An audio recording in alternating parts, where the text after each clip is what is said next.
Hey, Pav. Hey, Jay. How are you? I'm great. How are you? Fantastic. I'm Jay. This is Pav of the Staff Room Podcast and from The Drive, live on Voice Ed Radio. And we are here today for Evo, live in Dubai, his third of 6 educational webinars. And we are very excited to introduce today's guests. That's right. Today's inspirational topic is going to be how can we help our students be future ready? And the guests that we have lined up today are going to be phenomenal for talking about that. So we are starting with Ben Cooper, who is a primary deputy teacher from the UAE. Second, we have Ruby K, educator and founder of AHA Process Incorporated.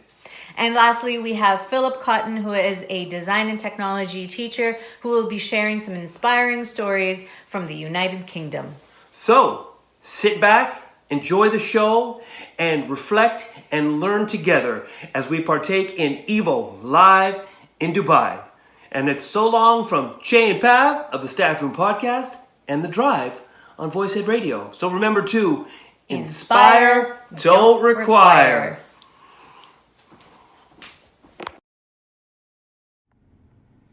Right, guys, welcome to another show of Ed Talks live from Dubai. Thank you very much to Shay and Pav for that introduction to our guests in the show that come all the way from Toronto in Canada. They're great supporters of the show, and it's great to see them being part of the start. So, my name is Ivo Hanan. I've been an educator for the last 2 decades, very much involved in education here in the UAE, in Dubai, and also enjoy a little bit of homeschooling with my 2 little angels. I've had a very interesting week. I have had an opportunity to engage with some inspiring teachers in the Lindop School District 92 in Illinois. And then 12 hours later, I was very fortunate to partake in the Vietnam Technology Conference, albeit virtually, with teachers from all over the world. I've got to speak a little bit about what I do here with YouTube Live. So, our sponsors for tonight's show are AHA Process Inc. They have been kind enough to sponsor the 2 prizes that we're going to be giving away shortly as part of our in-show competition. We've also changed the format a little bit. From now on, based on feedback, we're going to be moving towards a big question format. That means every single show will have its own large question that we will all contribute towards answering, particularly the 3 guests. Our big question for today's show is how can we help our students be future ready? Something that's obviously quite prevalent based on the current situation and the ever-changing circumstances that we're facing today. So our guests on tonight's show are from all corners, 4 corners of the globe really. We've got Ben Cooper. He's a primary vice principal at a GEM school. He's also the creator of Waggle Teaching, which is a resource for all teachers, very inspirational. You want to check out his channel, particularly on Instagram. Really cool stuff, Ben. We're then going to be joined with a little bit of a spotlight on a very inspiring educator who's doing great things to help health workers currently in the UK. That's Phillip Cotton. He's a head of design and technology. And he's also the founder of Learn by Layers, a 3D printing curriculum that you can purchase and interact with online. Our third guest is, we're very, very honored to have on the show, is Ruby K Payne Ph.D. Dr. Ruby K Payne is an author, speaker, and educator, an award-winning author and the founder of AHA Process. We've also got our in-show competition called Crack the Code. I basically ask you to pick a colour, a number and a letter And if you pick the correct code, you stand to win a prize of up to $100, which is what we're going to be giving away tonight, which is going to be sponsored by AHA Process. If you haven't already entered, feel free to enter at the link above and you will be in the first round coming up, or the second round later on in the show. So our very first guest, Ben Cooper from the UAE, he's going to share some insights on the big question about getting our students future ready. Ben, how are you doing, sir? Hello, how are you? I'm good. It's good to see you. How has your day been today? It's been good. It's the first day of Ramadan in schooling at the same time, so it's been a bit different today. Different format in terms of a shorter day, but same amount of lessons. So everything's a bit quicker throughout the day, but it's been great to get stuck in. Brilliant. So, can you quickly tell everyone, all the viewers, just what you do? Yeah, absolutely. So my name is Ben Cooper. I'm first and foremost a primary vice principal at GEMS in Dubai. And so I lead teaching and learning across the primary school. And so I work from FS all the way through to year 6. I suppose I developed a passion for teaching and learning back in Manchester in the UK. I suppose I started as an NQT a little bit out of depth. I had a great mentor. And I started blogging about it really and writing about tips that I'd learned along the way, kind of about those soft skills as a teacher that you don't necessarily get taught at university, that humanistic side and routines and how to develop them in the classroom, etc. And I just basically grew from there really. I started sharing literacy-focused blogs to start off with, based on Literacy Waggle, and then it slowly evolved into a far greater umbrella of Waggle teaching, which is really about sharing great ideas of things that I see in the classroom from teachers that I get to visit. I've got a great job where I get the honour of going into classes and seeing some great teaching taking place every day. So I get to share those ideas with people via blogs, etc. So teaching and learning is I suppose my passion really.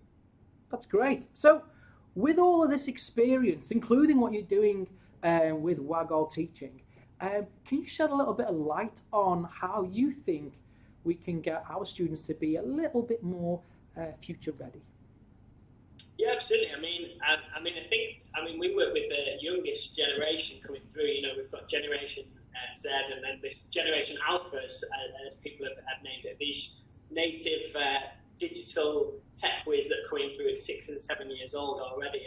And really, when we're talking about children being future ready, the future is going to be shaped by these pioneers. Really, we've got children coming through that already have the skills that we didn't acquire till perhaps our late teens, perhaps, and even some of us still trying to acquire those skills now. So the world is going to be very different, but ultimately it's going to be shaped by those children. So we've got to really look at who those children are in order to figure out what we need to kind of develop. And we need to enhance those skills. So to me, really, a video summarised this up about a couple of months ago, where I saw a Scottish boy doing his homework. I don't know whether you saw it, and he was asking Alexa what his multiplication answers were for his homework. And obviously, I'm sure the teacher wasn't too amused when he came in and was 100% and hadn't really learned multiplications. But really, what I saw was a student actually of the future. That information-based education is probably becoming less the central focus of education, although it's still really important, and a greater focus on those soft skills, that critical thinking, logical thinking, as we saw in that video. So for us, really, when we're talking about developing children for the future, it's those type of skills that are going to be really important. Interesting enough, leadership skills. We talk about our students being potential global leaders of the future, but when we look at the research behind what our children prefer in terms of research, in terms of Generation Z coming in and Alpha, they far prefer a more collaborative approach, stepping away from kind of CEOs and directing and coordinating, and more kind of collaborative work, both digitally and face to face. And so the type of skills that we need to start to educate our children in is that compromise, is seeing alternative viewpoints. I think we see this, especially in the modern day, of lots of different viewpoints, and how do we cope with those viewpoints, and how do we work alongside those people? Because it's far easier for people to share their views now than ever before, and so we need to build the skills of how do we work with people when they have different viewpoints, and that can start at a very, very young age. Collaboration, listening skills, all those kind of skills that perhaps we teach, but do we teach directly? And making our lessons more purposeful to all those skills are really important. Creativity, problem solving. We're talking about potentially the future, much more enterprise, entrepreneurship, micro jobs, startups. All those things. Basically, our children are going to be designing their own careers, not necessarily joining in on other people's, and so. Developing children's creativity is really important. I'm not sure entirely we do that very well in terms of, so the children start off naturally very creative, and by 18 perhaps they're not, not as creative as they once were. And another thing, and I see this, I think a bit more worryingly really in terms of our students. In my view, this was more of a teenage issue, and we see this now creeping into kind of year 6 and year 5 with our 9, 10, 11-year-olds of that this influence of social media, and of course our children are accessing those mediums at a far earlier age and are being exposed to that content. And actually, our research suggests that our children are already developing kind of evaluation skills. But I think for us as educators, it's really important to develop those skills as well from the youngest age of how do we decide, how do we filter through all this information that's available to us, and pick out the things that are most relevant, the most important, the most factual perhaps as well. Fake news and all those different issues that we talk about and hear about every day. It's going to be even more important for our students. And don't quote me on this, but I read, I think, in a book a few weeks ago about the amount of content that's now available in terms of information. And if you add up the amount of information from the year 2000 onwards, compared to the information available before that, ever, there's more information now available or has been created within these last 20 years than ever before. And so that just shows you how much information our young people have been exposed to. So being effective and processing that information as quickly as possible is going to be really important. And we need to be able to teach that in school. And then consequently, I think part of that is efficiency. And with efficiency, it becomes well-being. Because the more efficient you are as a student, and as an employee, the better your well-being. You're going to look after yourself, and the suggestion that if people are more efficient, then actually they'll have more time for themselves in the future.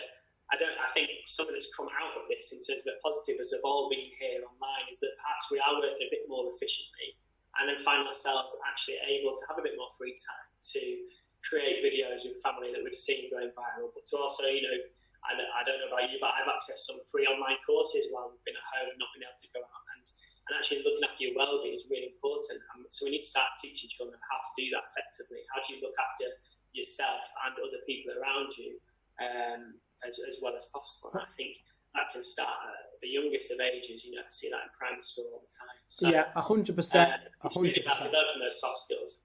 100%. So if you could put all that down into 3 tips,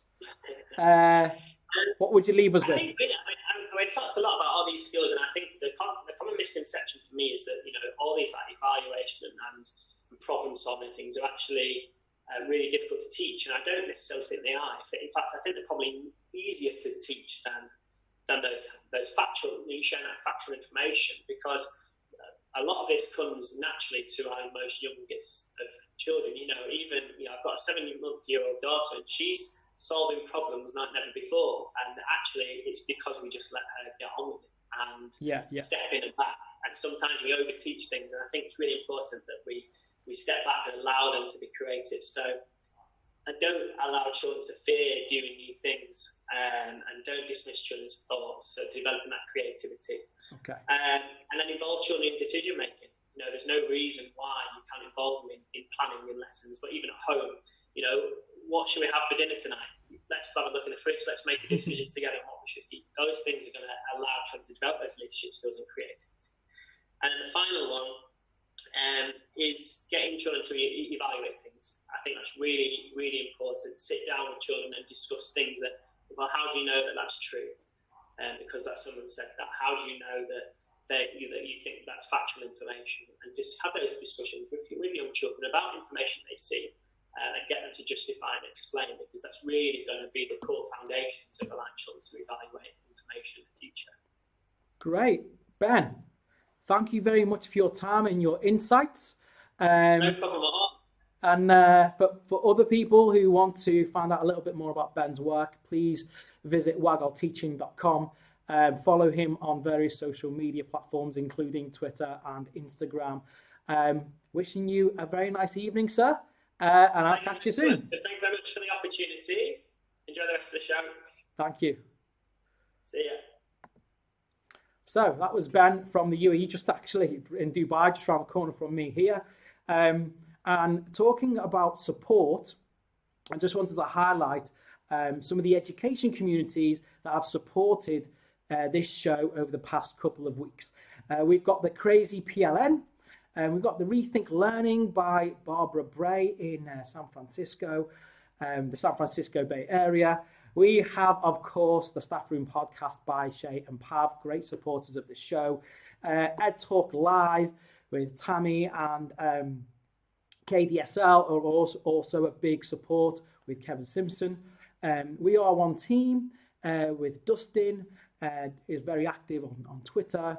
The Edgy Table, we've obviously got Nicole there, Mel and Evan, who do a great job supporting us as well. Inspired Citizens, we've got Steve, Kavita and Aaron. They're all over the world at the moment, based primarily in China.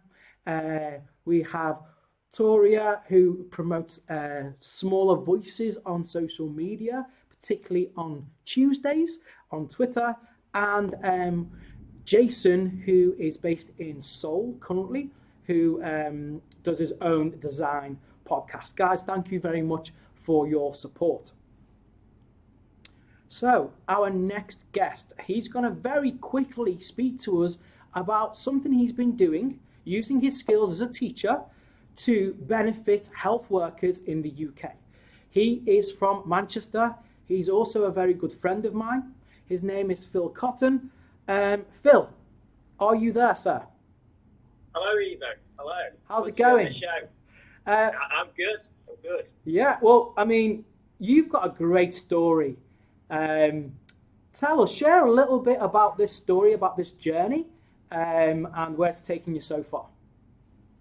Okay, yeah. So a few weeks ago, I was on Facebook, and a doctor had put out a message saying, "Does anyone know how to 3D print face visors?" Because here in the UK, we've got a pretty bad shortage of PPE within the NHS. So the doctor had put this message out, and I knew how to 3D print a face visor. Prusa 3D printers had recently put an open source file on the internet. So I messaged the doctor back, and he was from South Manchester, and I said, yeah, I can 3D print a face visor, not a problem. So I basically went into school the next day, and I mocked up a prototype of it, sent a photo, and said, is this okay? Is this what you're looking for? And he said, yeah, this is great. So I said, right, how many do you need? And he said, oh, could you do 10? I said, yeah, 10, not a problem. And then 10 went into 30 for his whole practice. And then when word got around, 30 went into 60. And to sort of fast forward to the end result, 60 went into 400. Wow. And then building up on that as well, within the UK, there's a real strong sense of community within the design technology community, and a lot of teachers were doing a lot of different things. So we all started sharing files between ourselves, and it's evolved into the whole community has evolved into like this manufacturing hub for the NHS. So where it started out as 3D printing, we've actually ended up in a situation where we've been laser cutting the visors. So this is one of the most popular designs. It's by a company called Smoke and Mirrors, and this is just laser cut out of polypropylene, and then the front is OHP paper, just hole punch there. So when this company released this design, it was open source. Basically, hundreds of teachers just downloaded it and started laser cutting it off. So it's been really good. Nationwide, there's been over 140,000 face visors produced in the last couple of weeks, which is massive. All the doctors and nurses are so thankful when they're in the receipt of the visors, and they literally are they are saving lives. So it's been really, really exciting, and to see design technology essentially become the forefront of education over the past few weeks during this lockdown has been really valuable, and it's also given me an excuse to get out of the house as well while everyone else is in lockdown. You know, I've Brilliant. got out a few times to school to manufacture them, but it's a real valuable learning experience. And going on what Ben was saying about being creative, real world problems, it's exactly that. We had some kids helping us in school, the key worker kids that are still attending school.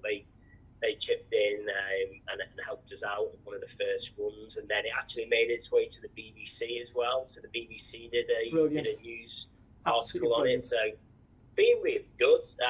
But yeah, if you're watching this and you want to help out, then if you just Google smoke and mirrors laser cut face visor, the files are open source, and you'll be able to download them, and then you can just get loads of cuts in. Okay, so smoke and mirrors laser cut face visor. I'm just going to quickly flick just on the screen. There's a couple of images. You can see Phil there in his workshop wearing one of the visors, and then also a health worker as well there. Philip, you've done a great job here, and thank you so much for sharing that open source file for anyone who's out there who wants to contribute towards their health workers receiving face visors as well. Thank you again for joining us from Manchester, and Thank you. Have yourself a great evening. Thank you very much. You, take care. You too. All the best. All the best. Bye. Bye now. So, I mean, a lot of thank yous, and this rolls to a new part of our show as well. There was a lot of teachers and parents thanking each other for some of the work that they're putting in, remote learning, homeschooling. So I started a little bit of a thread on Twitter, hashtag #ETThankYou, and I received a couple of messages. So I'm just going to read them out now. Just a couple of quick messages here. We have Mrs. McD, who wants to thank you to the teachers that don't give up despite all of the obstacles of online teaching. To those constantly looking for a better way to teach the kids, and to those that truly miss their students, remind one another that you are appreciated. On Twitter, thank you very much. We have got another thank you to Mr. Eric Thomas, BTC. I found your speaking almost 2 years ago, and I just want to say thank you for saving my life. A very touching message. We have another one from Jen Hall. Thank you to teachers who are modelling growth mindset daily to their students as they venture through virtual learning.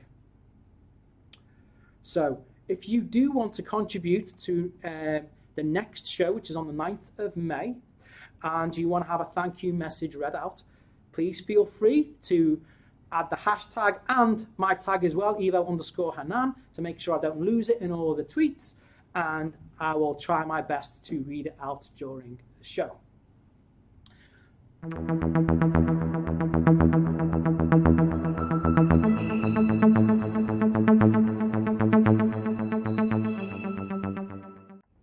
Okay, so we've come to the game show part of Ed Talks.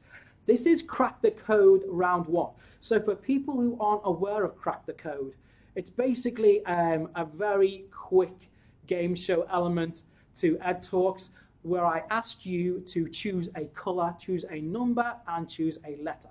If you pick the correct code, you will be walking away with $50 worth of Amazon gift cards this evening. That will be emailed to you over the next 48 hours. So, is everybody ready for round 1? If you haven't registered for this game show, please go to the link above And if I receive your registration before we start round 2 in about 10 minutes time, then you will be entered into round 2 where you can win another $50 Amazon gift card. So here we go for round 1. Crack the code, 26th of April 2020. Colours please.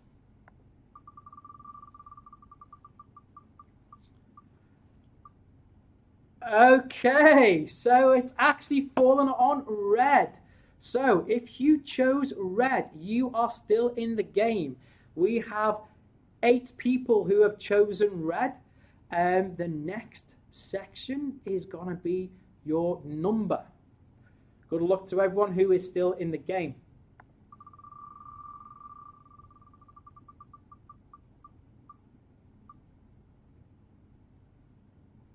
Okay, so it's red 8. Do we have a red 8? Yes, we have a red 8. We actually have a red 8. So we don't even need to spin the other, we don't even need to spin the letter because we have a winner. I am going to try and give Claire a call. Claire in Dubai. Okay.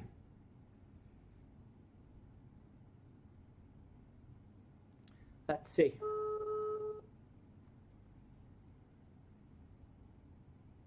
Hello? Hello, is that Claire in Dubai? It is Evo. How are you doing, Claire? You've just won round 1 of Crack the Code this evening. You've just won. You've just won But I'm like a minute behind, so this is great. Yeah, no problem. You were the only person who chose red 8. Your letter was actually C, but because you were the only person who chose the first 2 combinations, you have gone straight into the prize of winning $50 of Amazon gift cards. That will be on the way to you in the next 48 hours. Stay tuned for round 2. And congratulations once again. Enjoy the rest of your evening. Thank you so much, Evo. Thank you. No problem. Bye now. Bye. Fantastic. So there we go. We've got our first winner. Round 2 of Crack the Code will be coming up in about 10 minutes time. If you do want to register for it, please go to the link above.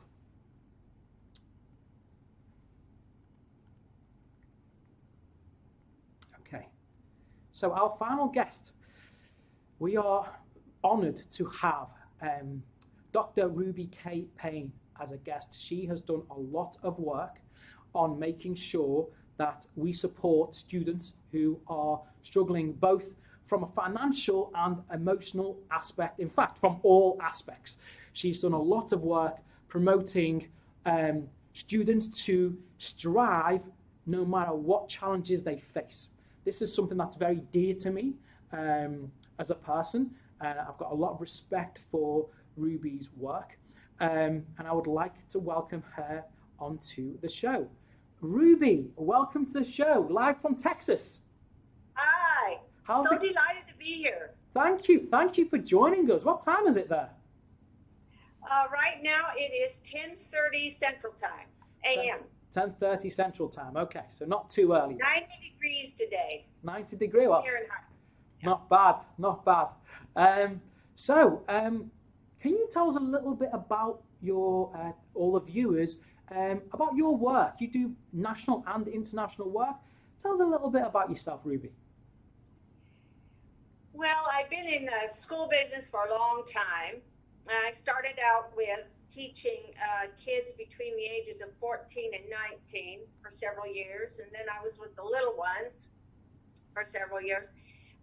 Done a lot of consulting, but I wrote a book called A Framework for Understanding Poverty, which has been used around the world, many different places. It looks at how resources make a difference in how you negotiate the institution of schooling and how educators can help kids negotiate that.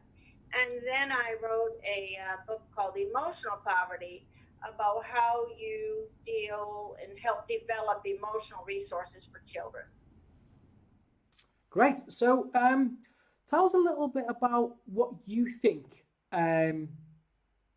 about making students future ready and getting them prepared for these challenging times that no doubt we're going to be facing in the near future? Well, one of the things I'm really big on is talent development and developing the skills and tools that each individual has their unique abilities.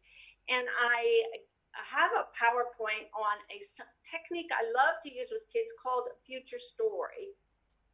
And what they basically do is take a piece of paper, they can do it on computer as well. And if they're between the ages of 9 and 13, we have them do 6 squares. If they're 14 or older, they do 9 squares.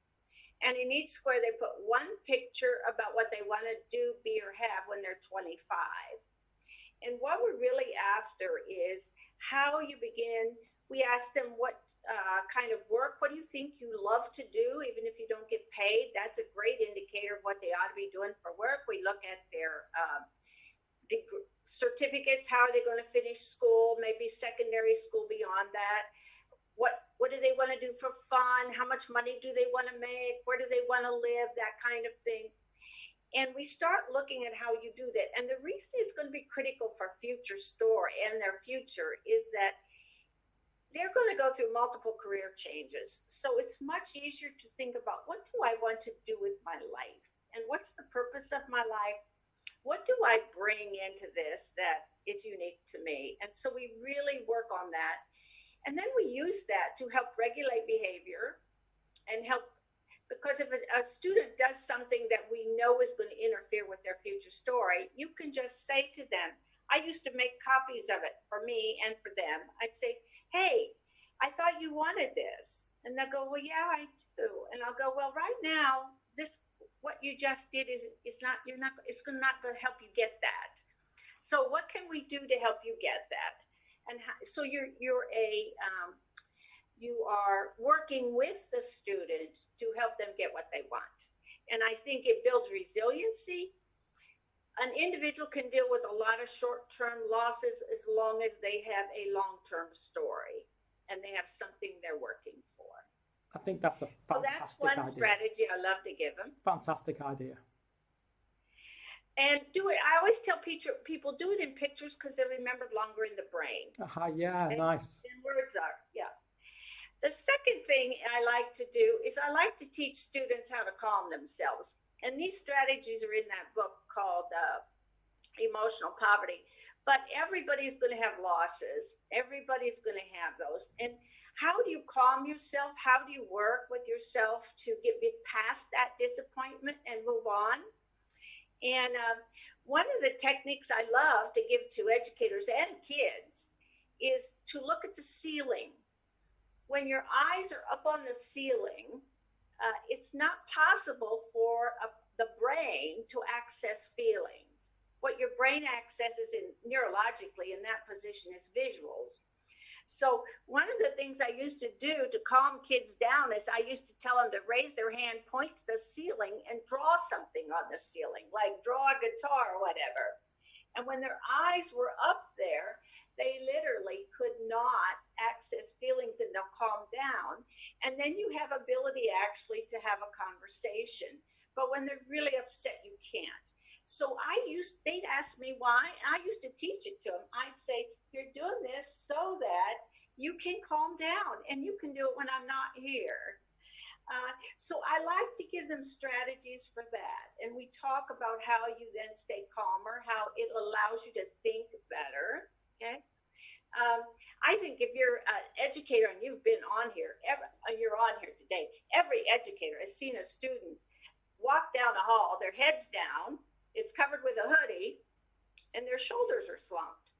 And what you know right away is that they're processing negative self-talk, negative emotions. And one of the things you can teach them how to just calm themselves down. And then a third strategy I really like is use of water. Many people don't know that water actually metabolizes cortisol. So it helps calm you down when you get upset. So one of the things we'll teach kids how to do that. And it becomes critical, particularly for male brains, and let me say why. Okay, it helps female brains too, but males have more blood flow within their hemispheres and less blood flow across hemispheres.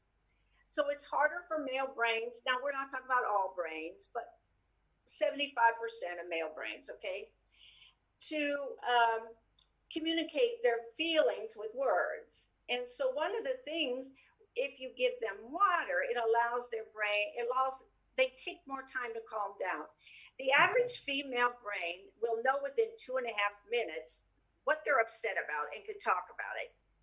And they will tend and befriend, talk. But the average male brain takes longer to process those feelings and those words, 3 to 5 hours in one study that I read. And so one of the things, they want to be left alone and be silent. So one of the ways you can help them calm themselves is water. And it calms them down. So I like to give kids strategies for themselves so that they can negotiate their own reality better. Because I think in the future, things are going to change a lot. And you're going to have to be able to adapt to those in a way that you don't get derailed. And I like to give students very tangible strategies. 100%. I mean, they are great strategies. And for everyone who's out there, both teachers and parents, these are great strategies to support your students and your children. You've got a lot of experience in this field. In fact, you were kind enough to send over an emotional poverty book to me, which I'm going through at this moment in time. And I believe that you would like to possibly give some away to some of our listeners. Yes. In the first 10 people that email my assistant, Michelle Kalish, it's MKALISH at AHAProcess, AHAPROCESS.com. They get a free Nook copy. Great. So I'm going to put that up now. I'm just going to quickly put up some images that will come from your actual book that was sent over to me, and some ideas of some of the workshops that Ruby does as well. Ruby, thank you very much for your time and your insights. It's been a pleasure having you on the show. Stick around for round 2 of Crack the Code. Maybe you'll win. Thank you, Evo. Thank you. So the email address to receive the first 10 people who email Ruby's assistant, okay, you can see the email up here. The first 10 will receive a copy of the Emotional Poverty book, which would be great. It's just full of strategies and ideas on the best ways to connect with students and children. Great prize, great thing to receive. Thank you very much for your generosity, Ruby.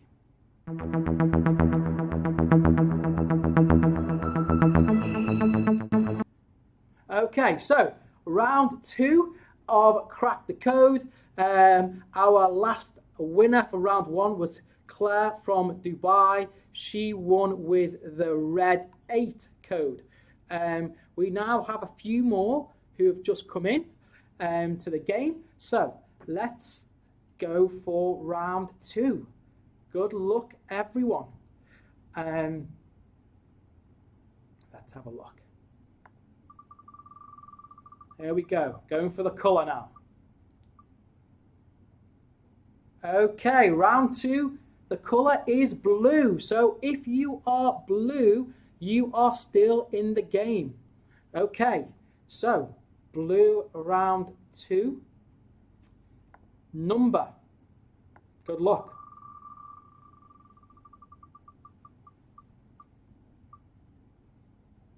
Okay, blue 5. It's just stayed in the 5s. We have a 5 here actually. Is there another blue 5? Or is there just one? There is just one blue 5. It is Debbie from the USA. I'm going to try and see if I can give Debbie a call. Let's see if this works. Debbie from the USA. Okay. And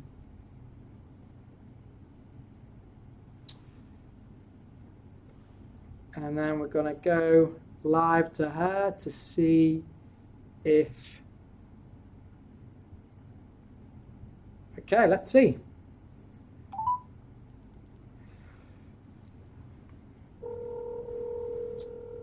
Is Debbie there? Let's see. Good morning, Eva. Hi, Debbie. Congratulations. You have won round 2 of Crack the Code. I'm so excited. I'm sitting here watching you say my name with my eyes are as big as saucers. Great. Well, so you picked the correct code. There was not another person who picked blue 5, so that goes straight to you. You will be receiving a $50 Amazon gift card in the next 48 hours. Thank you very much for tuning in and enjoy the rest of your day.